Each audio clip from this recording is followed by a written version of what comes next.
Hello guys. Ito na naman tayo. Haircut. Salamat sa customer naman na pabalik-balik sa salon, mga loyal na mga customer. Mga iba kong customer, minsan ayaw pahawak talaga sa iba. Kasi hinahanap nila yung aking haplos sa kanila. Yan. Ganyan lang guys. Ganyan lang. Simple lang paggupit. Tapos, kailangan basain natin ng tubig ang paggupit natin. Ganyan. Yan, ganyan lang guys. Diba? Tapos, kailangan pag nagupit tayo, pagkatapos, ayusin natin ng tining. Kailangan itining natin para mas maganda yung pagka-layer niya. Dito naman sa kabila, ganun pa din na proseso. Pagkatapos din natin paggupit ng gunting, itining din natin siya para mas maganda yung kanyang result. Yan. Ganyan lang guys. Diba? Diba ang cute na, ang ganda na ng niya, ganda ng buhok ni ma'am.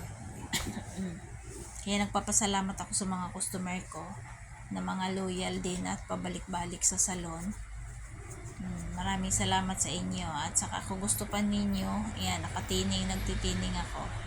Kung may gusto pa sa inyo dyan na magpa-beauty, magpaayos ng buhok, o magpaayos ng kuko, punta lang kayo dito sa Idia Salon sa may Buhangin, Milan.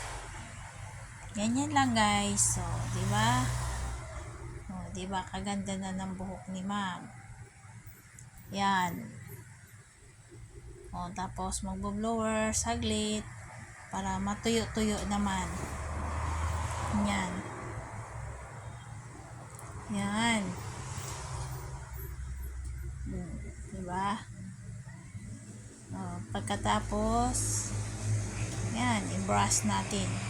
Pa-curve para maganda yung result.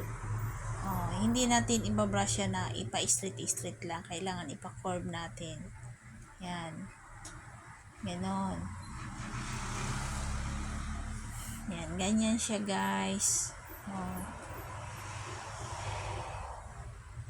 Yan. Ganon lang pag blower. Ganon lang din ang pag-brush. Yan. Ganyan.